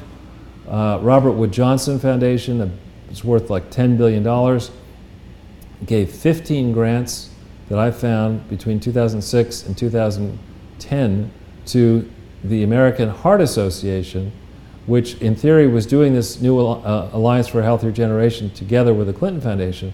But the specific thing that they were trying to target is childhood obesity to eliminate childhood heart attacks and strokes. Now, Wow. your father may know a lot about this. I hope it's not common, but I got to believe heart attacks and strokes Yeah. for little kids, it's like, it's got to be like, even if you're fat. there's a long list of things we're going to go after. Strokes in 5-year-olds is probably not high on the list. So why was $22 million coaxed out of this Robert Wood Johnson Foundation to go towards the American Heart Association, which has no authority to chase, as I can tell? It's an old foundation, but I don't see any authority to go after this narrow area. And what was the nature of the arrangement between the American Heart Association and the Clinton Foundation? It was described as a partnership. Lawfully, I've checked this, a foundation cannot be a partnership. So a couple of days ago, I sent an email yesterday, I guess, I sent an email to, 2 days ago, to the American Heart Association saying, a little bit more elegantly than this, WTF, mate? Where's the partnership? Are they legit, the American It's a Heart gigantic Association? thing, yeah. It's been around for a long time. I don't know if they're legit, but they're big. Seems legit. Yeah, it could be legit. So I've got no response yet for them, but I'm going to go after them, and I'm going to go after the Robert Wood Johnson Foundation, get their records. They're a public foundation, private foundation, but they've got to tell me. And then, of course, here you've got notorious BKD starts out and does the audit, which is a joke for New Chai in 2010. Notorious BKD doesn't do a separate audit, even though they had to do one for New CGI, but they sort of put a consolidating audit for the whole thing that's all wrong in as the document that should have been just an audit for CGI. So they didn't do that right. Here you get Mitchell and Titus. Here you get this firm, which is hysterical, Gary McGee and Company. And it's not like, I doubt it's on the list of the top 1,000 firms in America. So it's a firm based in Oregon. We've begun checking into its bona fides in Oregon. There was a firm called Gary McGee and Company that was disbanded. Then they created this new thing, Gary McGee and Co. LLP. Sounds similar. Yeah. And, this thing was formed, this new alliance was formed on the 22nd of February 2010. There's a lot of evidence of activity during 2010, but as in the case of the Clinton Foundation, as in the case of Clinton Health Access Initiative, there is no short form audit, short form IRS form for the new Alliance for a Healthier Generation for the period February 22nd, 2010 through June 30th, 2010. There's no tax return, yet there was substantial activity in that period. That's a problem. I found someone who is an audit associate from Gary McGee and Co. Really? What's that person's name? Sarah Filsram. Uh-huh. Yeah. I don't know. Flizram. Flizram, sorry. Yeah. That's a strange name. That is? It rhymes with flim flam, which means She's a sham. very junior person. Yeah. Yeah. Well, the Gary McGee married someone who was working in his office called Yi Ho. Got to get this right. It's either Yi He Lo or something like that, and then she became Yi McGee. So She and Gary are the two partners. Married someone in the office. What could possibly go wrong? No, with it'll that? be independent. It'll be independent. So Gary signs the audit, and Yi signs the tax return. I mean, Yi McGee. and you're sitting there. It's not like it's, you know, it's not like it's, I don't know, Cy Sims Foundation over here. You got Robert Wood Johnson Foundation, which is massive, $10 billion. Why would you ever give money to a foundation that's audited by Gary McGee and Company? And when you look at Gary McGee's history, not so good. Fair number of problems in the past. So this stuff is not done properly. Then you get C40, it's called C40 Cities Climate Leadership Group. We've done that Green Eggs and Scam thing, which I encourage people to watch, especially you, Mr. Eric Hansen, and you, the fellow partners at BKD and AICPA. Take a look at that. The C40 Cities Climate Leadership Group, yesterday when I was sitting next to the Chief Financial Officer of the City of Toronto, who was an important member of this C40 thing, and you know, we were just at lunch with a bunch of people, you know, doing chit chat, and I said, "Oh, so you're at the City of Toronto? May I ask what do you do there?" And he said, "I'm the Chief Financial Officer. I run all the money, everything." I said, "So you probably know about C40 Cities Climate Leadership Group?" "Oh yeah, David Miller is involved with it. Some guy up there." And I said, "Oh, you think it's a good charity?" "Oh yeah, it's great. The Clintons are involved." And then he realized that he hadn't asked me who I was. So and what I was doing there, right? Yeah. And he said, "So why are you here? What do you do?" And I looked at him just like I would look at you now. I said, "Well, I specialize in exposing the most complex frauds on earth." And the guy's like, "And C40, pretty much a problem. Pretty much a very big problem. Why do you say that?" I said, "Well, it's an excuse for people in city government." And here's this guy from Toronto having lunch in New York. Isn't Rob Ford, didn't the mayor was a crackhead? Well, you get all these big cities. I mean, here's Bloomberg was the chairman of this thing in the beginning. You get these city government types who are not that well paid, and they fly around to fancy meetings where GE is there and Siemens is there and big banks are there, and they're concocting all these big fancy deals to sell more equipment that would have anyway gone into the cities. But the pretense is it's sustainable. It's green equipment. That's going to cost you. It's going to be more. We're fighting climate change now. Right? You got to pay up for that. Yeah. You know. And so I started taking things. But the Clintons, they're involved with it. And I'm like, yeah, you made my point. That was his defense. Yeah, you're making my point here. How much do you know about the Clinton Foundation? But by this, that's interesting because people feel like, oh well, what could be wrong with it? It's well, I took him through. There were a lot. There was three people from the city of Toronto, 4 people from the city of Montreal, and the province of Alberta. We're all listening to this. And then the pièce de résistance was to turn to the guy, and he's like, "Well, you know, is anything going to happen here?" And I said, "Well, no, because it's already happening." Said, "What do you mean it's already happening?"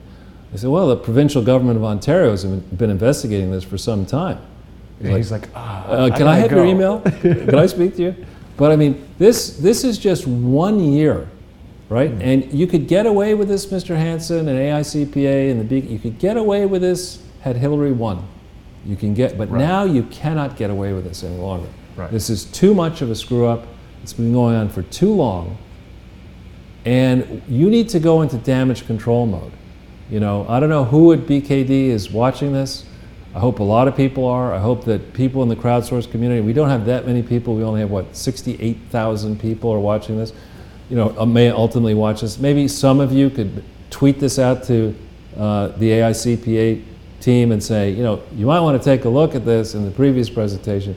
You might send this to the IRS, real Donald Trump, Sean Hannity, the different people we've had on. We didn't put Janine Pirro on. We should have put her on. Send this out and say, you know, we're watching. The eyes of the world are watching you guys. What are you going to do about this? You're going to let another set of fraudulent audits happen? Because Tigers are playing, Charles. That's right. You gotta go to the game. I man. know. I keep my game on.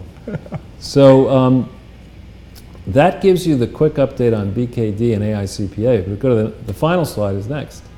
We compressed what happened and what seems about to happen into one slide. I'm thinking we're going to do that. We forgot our 8 open. Well, we're going to. I've decided that. To keep this Sunday. short, well, this is, yeah, exactly. To keep this, we're an hour and a half into this, and this will close it out at around 2 hours. I think that's a good. Closing in, closing out. Whatever. We don't know in from out. All of the above. Yeah, but I finished this at around 3 o'clock. So since then, things have happened, I hope, and it would appear from the chatter that the final report is basically done. It may even be transmitted at this point over to the House, I mean the Senate rather.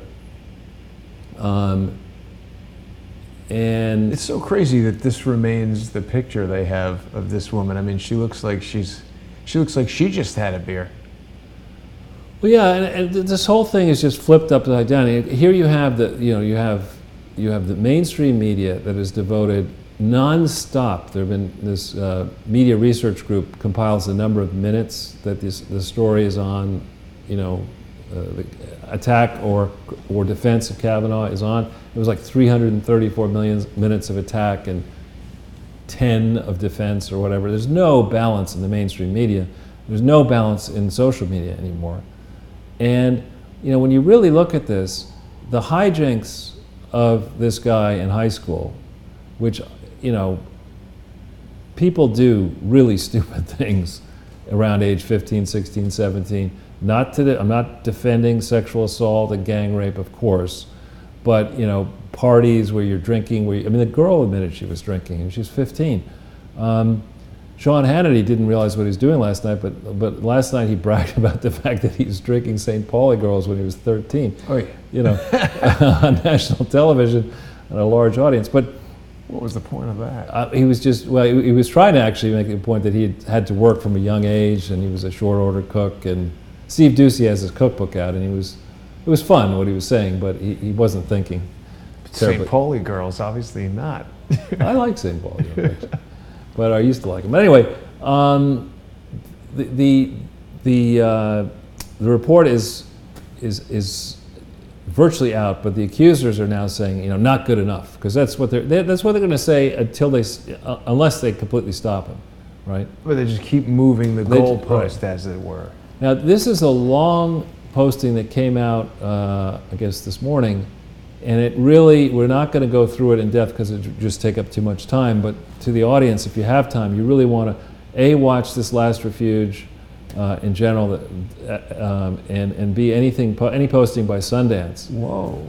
But what it goes through is that basically there's this woman, Monica McLean, who apparently was very much involved helping and coaching Blasey Ford, and it might even be that Blasey Ford was hiding out or hanging out in McLean's apartment down in Delaware as this stuff broke. And the high-level summary of this post is that this is an ex-FBI person, Southern District, New York person in the communications side. How actively was she coaching Blasey Ford? And beyond that, who's pulling the strings on this Monica L. McLean? We noticed that Bromwich, the lawyer for Ford, is McCabe's lawyer. Yep. Right? So was this an effort here, this whole effort here to go against Kavanaugh, to try to distract against the assault on Rosenstein, the assault on McCabe, the grand jury stuff, the effort to uncover what was really going on? Is this your classic gaslighting exercise to create a huge hubbub? Yeah. How deeply is the FBI involved? What did Wray know about it? What did the people, who are on the other side, the white hats, what do they know about all this? But this is very good work, and I highly commend it to the crowd to read this. The night of or the day after the testimony to the Senate committee, I saw the polygrapher on some interview show, maybe not Hannity, but somebody was interviewing the polygraph guy, who said that Ford basically told her whole story very similar to what she said to the Senate, and then the guy just said, "Did you lie?" And she said, right. No. And that's the only part that's polygraphed. No, so you're right. There were how only two difficult questions. is it to say no without getting nervous? No, there was exactly right. As I understand it with the polygraph test, you're asked a whole bunch of questions that are, where you can catch somebody in a lie. You see them lying, you see how they react, you see when they're telling the truth, and you ask a large number of questions, and then you go to the subject at hand, which they did not do. Yeah. Well, Kevin Shipp was tweeting this morning or yesterday that there's a number of behaviors that she's doing that he, as a formally certified polygrapher, was saying, this is how you spot lying. And he feels that she was lying, as do I. Yeah. Well, if we go back in, you'll see, yeah, well, I guess that we're just talking generally around it, that so many aspects of her testimony make no sense, right? She had had one beer. She could remember that, but she couldn't remember, how she got there, how she left, what room, what house, what date, what year. I mean, she couldn't remember, but she did remember that all she had was one beer. Well, she remembered other very specific things about walking down the stairs and people talking and not talking, and could hear conversations and not hear conversations. To me, it seems like blatant lying. Yeah. But it's also, then people say, oh, well, you're a misogynist and this and that. It's like, no. Why did Dianne Feinstein not bring this letter to the attention of the committee right away? And is it the real letter? Have we seen the whole letter?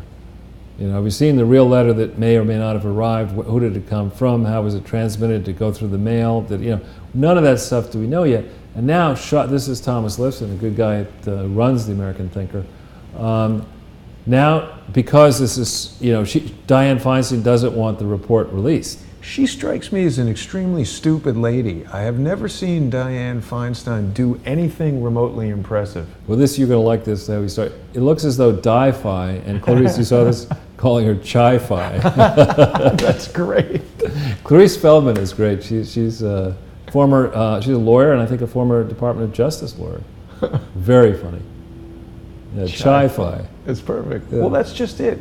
I mean, they're now calling for FBI investigations like that character Candace calls for the mom on Phineas and Ferb. They're just constantly, FBI, investigate this. So here's the problem that I'm having with this whole thing, because the biggest issue is the guy's not getting due process. Someone's accused him of a crime, and right away he's guilty in the media. So the brainless people that want to defend that activity are saying, well, it's not a court of law, it's a job interview. But I don't think the Constitution says this only works if you're in court. The idea is you are innocent of criminal charges until proven guilty. So the accusation shouldn't even come into the scope of a job interview until it's proven beyond a doubt. Well, again, I'm not a lawyer, but this isn't simply a job interview. This is public testimony where the Senate has allowed, indeed encouraged, somebody to potentially slander a conspiracy, to slander in a public. This didn't happen in private. This didn't happen in the offices of HBO. This happened in for all the world to see. This man has been maliciously maligned. His reputation has been destroyed. He had to give up a teaching job at Harvard because of this. I mean, this is it's intended to protect you against false accusations. Ryan Bundy spoke quite a bit about how much of the Constitution is written to protect people against false accusations. Exactly. And this is just basically inane stupidity that you would expect to come out of the New York Times, the failing New York Times and the mainstream press and whatever idiot is making that point. And the further point is that just because, you learn this the hard way, just because you're in a business deal, you're negotiating something in a business deal, it's not like that business deal trumps the Constitution. Right. The business deal has to be constructed within legally. the Constitution. Right. So the business transaction of employing somebody is not immune to review by the law. It's just an absurd comment. It is an absurd comment. And everyone says, well, when it comes to sexual assault, there's no presumption of innocence. It's like, no, that's not true. That's wrong. Yeah, Duke, lacrosse, go on and on and on. It's just not true. Well, it's just, frankly, the more serious the crime, the more the accused needs to be protected by the presumption of innocence, or you just accuse anybody of anything and they're sunk. Which sort of happened under the Obama years. Well, it's exactly what's happening right now to Kavanaugh. Right. So, the other thing that's ironic, Charles, is that there was kind of ample material available to not confirm Kavanaugh just based on his rulings relative to privacy and spying and whatever. They could have gone to the content of what he's done instead of this ridiculous smear, and that would have been much stronger, might have swayed my opinion that we don't want him as a Supreme Court justice. But now that this is happening, I feel like confirming him is so important so that people don't get the idea that everyone has the right to be believed and any person can make any lying accusation and you know, have somebody over a barrel. Exactly, especially Mr. Avenatti. So then you have this idiot, frankly, Cory Booker. Yeah, he's bad news. I mean, he's admitted that he groped somebody. He did? Yeah. Just long ago. And now he's saying ditch Kavanaugh whether he's innocent or guilty. That's the stupidest thing. I heard that earlier. I mean, this is a guy who, I mean, he destroyed the city of Newark. That's hard to do. And that's rough to do. And, you know, he's uttering patent nonsense. I hope he's destroying any ridiculous plans he might have for running for president. Yeah, I actually hope he does run for president. Just so he can be embarrassed? So it'll cost the Democrats more money. But, because this is really, I mean, there are prominent Democrats, I know a few of them, who are sensible people. You got to take control of your party. I mean, you got to go and say, look, you're not allowed to spout this nonsense. You're not allowed to just say, you know, the Constitution doesn't matter. On the strength of no accomplishments, I'm going to shred the Constitution and deny somebody with an amazing record a seat to which the president is entitled to nominate him. You know, you just can't behave this way and think that it's not going to blow back. You know, think what happens, for example, should this Spartacus moment and related moments This is more backfire. like an MK Ultra moment. Look at those eyes. Right. He's like... And I mean, we're seeing already that the polls are suggesting there's been a massive reversal in these races where McCaskill was ahead and others were ahead because of this kind of absurd behavior, not just by Booker, but by that idiot Blumenthal and others. This might sell to somebody with a third-grade education, but it's not going to sway the millions, the tens of millions of good-hearted, decent American people who understand that if they're a woman, that their husband or their grandfather or their children's lives can be ruined by a false accusation. Yeah. You know, this is not a woman's issue. This is a decency issue. There's another thing that we should discuss, which is that Ford has specifically accused Kavanaugh of groping her over her clothing and putting his hand on her mouth. And that has somehow metastasized into he's a rapist. Right. It's not a rape. Well, it's not a rape, right? I mean, it's, you know... It's a sexual assault, perhaps, but it's not a rape. If it occurred, right. Yeah. But that's like, you know, right. punching someone and then saying, oh, he's a murderer. Right. Yeah, both right. bad. Genocide. Yeah, you can't make that leap. Yeah. Yeah, or the very same people, and I know we should care first and foremost about Americans, except maybe not in this, the very same people, you know, who couldn't bring themselves to do what was right and protect the hundreds of schoolgirls who radical Islamists had seized and were raping in Nigeria. That same group that couldn't bring itself to say, you know, there's something wrong with that. Actual raping. Right. And actual, you know, young girls, 13, 10, is that actual raping, actual, you know, marrying them off to 70-year-old men. They couldn't say anything about that. But over this incident that happened maybe 30 plus years ago, you know, that we should basically alter the Supreme Court. I mean, it's just so far out of balance. And what about our friend Juanita Broderick, who has for years been consistent and clear in the charge that she's brought? She remembers the date, the place, the location. Bill Clinton was seen at that medical conference, at that hotel. She has delivered extremely credible and consistent testimony, yet they're not calling for an FBI investigation into that. Or NBC spiked the interview that she gave, How do they reconcile this? They don't. It's the end justify the means. You know, globalism makes sense. You know, we're the enlightened globalists and rapists. I mean, globalists. You know, we'll do what we want. These other people who just want to be pesky nationalists and care about the Constitution, we're going to run roughshod over them. The people who are supporting this type of behavior don't realize how stupid they are and the jeopardy they're putting themselves into. Yeah. And to your point, there's this guy I actually like, Ambrose Evans Pritchard. This is I think one of the things you're referring to. You sent it to me by email. he has a piece, this one here, where he recounts an episode. He was working with Patrick Knowlton, representing Patrick Knowlton, one of the witnesses in the Vince Foster thing. Oh, right. And Kavanaugh apparently the argument from Ambrose Evans Pritchard is that Kavanaugh and thugs on the Star team basically attacked this witness who had come forward saying that Foster was actually shot in the neck, not in the mouth. Mm-hmm. And this is a long piece all about this. But Ambrose Evans Pritchard is a Clinton critic, one of the foremost Clinton critics. So for him to come out and write this long piece, obviously it gets in Yahoo because Yahoo's in with trying to be Twitter and Google and everything else. But this is a sobering piece. I read it and I say, well, he was very young then.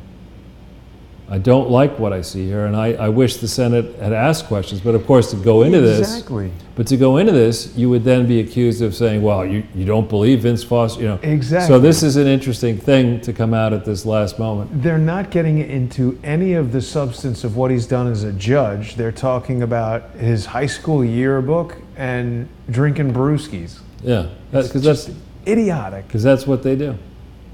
It's so stupid. So. We're keeping a good time here, Jason. It's just devastatingly stupid. So here we have, this is explosive. This is not from Solomon, but from the Hill. This Freedom Caucus chairman, Mark Meadows, is now teasing out, we've been saying this for some time, that undercover FBI sources taped the Trump campaign. Now, if that is true, you know, whoever ordered that, whoever participated in that, whoever failed to report that, needs to go spend the rest of their lives in prison. You cannot have the Federal Bureau of Investigation, you know, spying on a presidential candidate. On any kind of campaign. You can't do this. But they did do it, and dopey James Comey probably knew about it. He needs to be in prison. He did talk about tapes, didn't Comey? He said, "Oh Lordy, I hope there are tapes." Not those tapes. I thought we bleach bit those tapes. Yeah, exactly. He's got all kinds of tapes. But this, you know, lost in all this brouhaha about Kavanaugh, this is a gross miscarriage of justice. And I think, you know, drawing the connections as Conservative Treehouse has done to whether this anti-Kavanaugh assault is yet another stage of an FBI plan to protect the deep state, protect whoever may have been behind this. These are big questions. I want answers to those questions. Yeah. So this is I know because you like this Uranium One, American Thinker, a big shout out to them. They do uniformly high quality work. Mm-hmm. And the question, of course, this Monica Showalter, and I've interviewed her before when I had a Washington Times radio show, great expert on Latin America and a great writer. She asked the question, could there be another Peter Strzok? And of course there's another Peter Strzok. There are probably multiple Peter Strokes, you know, still in the FBI. And I admire Sidney Powell, who does not like Christopher Wray. I asked her, she's experienced with Christopher Wray. I don't like the fact that Christopher Wray is the head of the FBI. In the same way that Rosenstein has to go, Sessions has to go, I think Wray needs to go. And I think it's time for a clean sweep, you know, assuming midterms go the way I think they will go. So this is drawing on Solomon's work, John Solomon's work, you know, asking the narrow question, is there just one Peter Strzok covering a lot of bad stuff up so that Mueller won't look bad? And as we think about the questions you and I have been asking, Mueller's tenure at FBI, September 4th, 2001, September 4th, 2013, a lot of bad shit happened. Yeah. That could explain why he's drinking. Well, that's fine, but I don't think you should be drinking and investigating. You just stay home and right. booze up. I don't think you could. Maybe he's drinking now because you can't drink in jail. No, I think they could brew wine on the toilet. I've seen that on HBO. Yeah, well. So there's this thing I did, and here I am tooting my own horn, but I guess I can do that on this show. Yeah. This is a piece that went out February 19th, 2018, asking whether a reckoning is at hand for General Electric. In the news today, General Electric was downgraded now to BBB, which is for we finance weenies. That's a big come down for a company that used to be a AAA, Wow. one of the very few AAAs. It's gone in stages down to BBB. There are rumors that its dividend is now going to be cut again, maybe to zip. There's been a management change. And my view on this is that this is a wounded animal, that it is, it's fatally wounded. The big question with GE is not its pipeline and its opportunities and its options. The big question with GE is what are the real liabilities of this pig? And you can't tell it from the financial statements. Maybe this is a business opportunity for BKD. They can now audit GE, but because they did such a great job with the Clinton Foundation. But the auditors and the senior management at GE, I believe, all face legal exposure here, and I'd be very much in favor, and this would be an area where I believe progressives and independents and conservatives would unite. I think the executives who've scooped billions of dollars of compensation and ill-gotten gains out of the GE mess need to give that money back. No one's going to do that. No, you can do that. But have you ever seen some billionaire give billions back? I know, I understand that, but I have seen the SEC get aggressive. Take it. Yeah, exactly. And that's different. but I think that should happen. Oh, yeah. And I think there'd be, in September, 10 years ago, roughly, when I was exposing GE and Barack Obama was, being asked what he would do, and there were crowds, as AIG was seized, there were people going out to the homes of these executives who had caused these companies to go down, and they were like threatening to burn their houses down and do all this kind of stuff.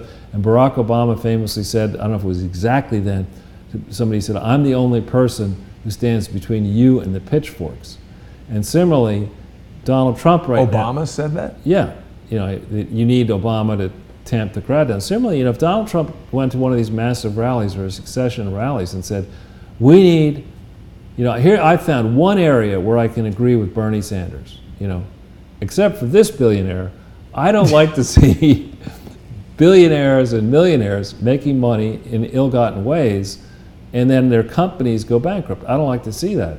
And here is what this could be happening with GE. How many people have unjustifiably enriched themselves in the GE case for how long? Let's get that money back. I'd be all in favor of that. All in favor. Here, speaking of deals that some argue are not right, the New York Times again has a massive hit piece against the Trump family, trying to blow up the narrative that Donald Trump started with nothing and became a billionaire. As is typical out of New York Times reporting, this is based on confidential tax records that became available to the New York Times. That's a crime.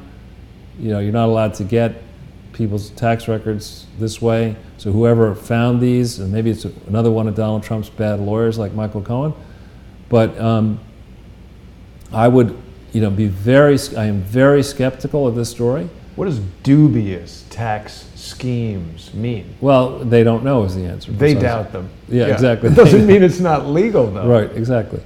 And with these instances of outright fraud, these are strong claims. And Donald Trump has always said, I punch back, I don't punch first. And this kind of a story, and here we're talking about, they're saying 413 million. The Clinton Foundation fraud alone is over 100 billion. New York Times won't look at that. They won't look at the stuff that's in the public domain. They won't put a single person to actually sit and look at any of this stuff. But they're going to print this scurrilous thing, right now to try to influence the balance of the consideration of Kavanaugh and what might happen with the Supreme Court. They'll put this out now, right? And as a guess, this is not going to end well for the New York Times. See, I'm just reading this here where it's talking about that he received money from his father starting when he was a toddler. So that's like saying some rich person has a kid and he's like, send that kid to the welfare place. We're not giving him any money. I mean, didn't George W. Bush receive millions of dollars from his father? I don't know about millions, but the point is this is just mangled reporting. What was that, Hargrave Energy or whatever he had? Harkin Energy. Harkin Energy. How did he get that?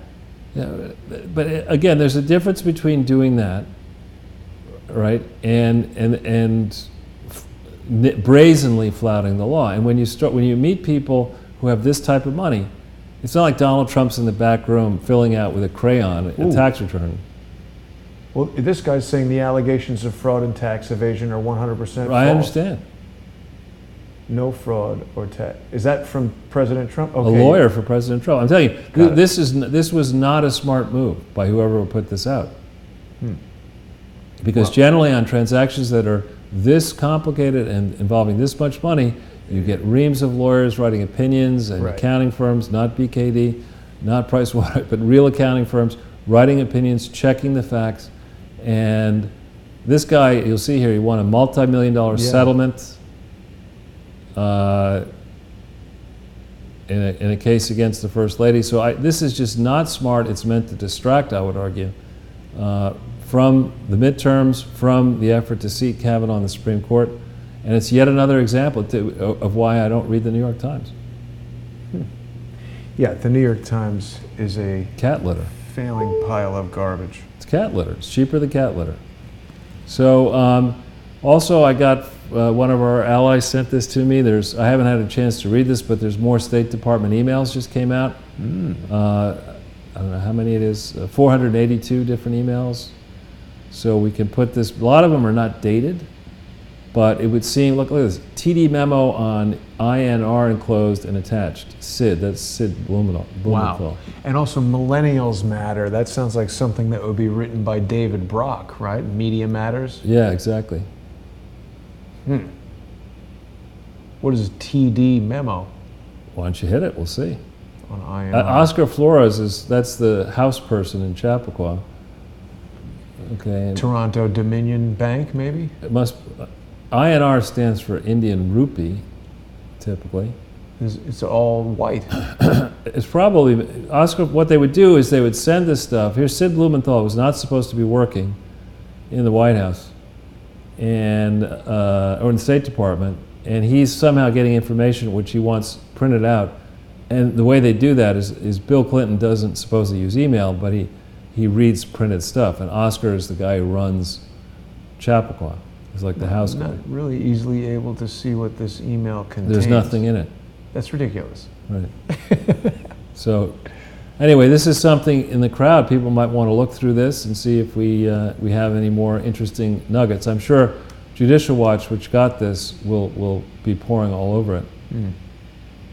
This is a funny one here, the Quillette, that you got your finger on it there. A bunch of people, 5 academics, apparently just invented a whole bunch of stories, academic papers, and which got published. And now academia is in an uproar that these people did it. See this, for the past years, scholars James Lindsay, Helen Pluckrose, and Peter Bogasian have sent fake papers to various academic journals which they describe as specializing in activism or grievance studies. What is this all about? To date, their project has been successful. 7 papers have been passed through peer review and have been published, including a 3,000-word excerpt of Adolf Hitler's Mein Kampf, rewritten in the language of intersectionality theory and published in the Gender Studies journal Ophelia. So they're publishing Hitler stuff? They're just insane stuff, and it gets published nonetheless. And the point here is that, you know, in the whole, you were saying freedom to be believed. This is the same idea. Freedom to write whatever you want and get it published in an academic journal. That's not scholarship. No. You know, if you're going to have a peer-reviewed academic journal, it really should be separating out drivel and nonsense from something that is grounded. And we don't have enough of that. No. So I'm actually doing this almost to the minute here. We're on the last one. This is the kind of stuff that I think drives people bonkers. CBS puts Chelsea Clinton on to talk about the Kavanaugh allegations, never mentions, you know, do you think that what Kavanaugh has done is bad? What's it like living with a guy who specializes in raping women? You know, what do you get a rapist for Father's Day? Well, I shouldn't be laughing because, you know, you think about the 8 and 10-year-old daughters of Kavanaugh who are being subjected to these allegations, and, you know, they're little kids. Who knows what that's going to do to them? And here, Chelsea is in full-blown adult denial. her father has raped not only Juanita Broderick, Kathleen Willey. He didn't rape Kathleen Willey, but he molested her, supposedly. He definitely raped Juanita Broderick. Twice in half an hour, according to Juanita. That's what she said. Yeah.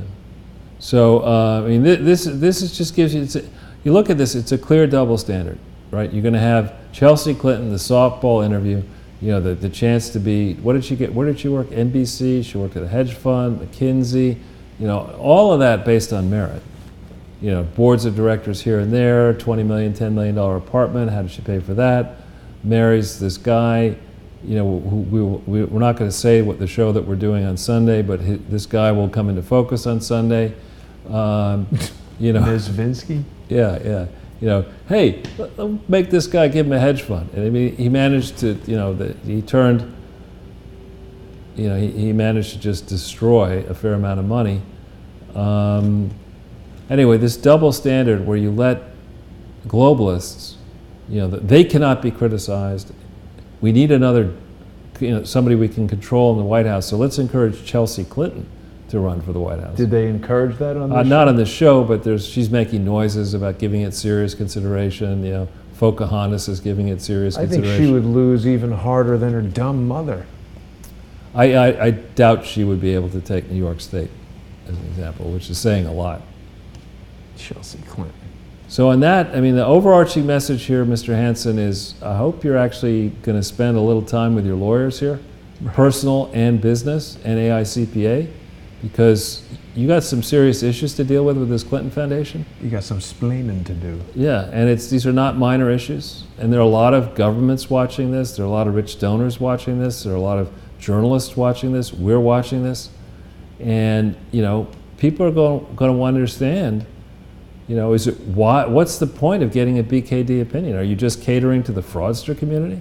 You know, I think that might be the case. Which would be sad if the firm that caters to fraudsters can be number 12 or number 13 in America. What does that say about America? A lot of fraudsters. Yeah, probably principally based in Washington, D.C. and Arkansas. Well, they have an office in New York as well. Yeah, I guess that's true. They have a lot of offices, BKDs, you know. I think possibly the biggest lie we've been told is that crime doesn't pay, because these guys are getting paid. That's right. Well, Charles, excellent episode as always. Thank you very much. My pleasure. I hope the people will tune in to that exciting episode of More Pain from last night, where Michael Moore was telling us about how his source in Congress is telling him that multiple restaurant workers around Washington, D.C. have confirmed this story, that Robert Mueller is a booze hound. He's a booze hound. You're a news hound, he's a booze hound. But people can see that show on patreon.com/crowdsourcethetruth or on patreon.com/truepundit. Want to thank all the generous Patreon sponsors. And he's a fraud hound. He's a fraudster, he's a fraud hound. With his hound. I'm not even going to say I know, I was thinking it was another vowel, another consonant. Yeah, but that's Bill Clinton, our former president. Well, Charles, I'll see you on Sunday. Thanks very much. And thanks, everybody. We'll be back tomorrow. We're going to have the intelligence assessment with Kevin Shipp. I think I'm going to have my friend Michael Barden back on as well. So I'll see everybody tomorrow. Thanks for watching.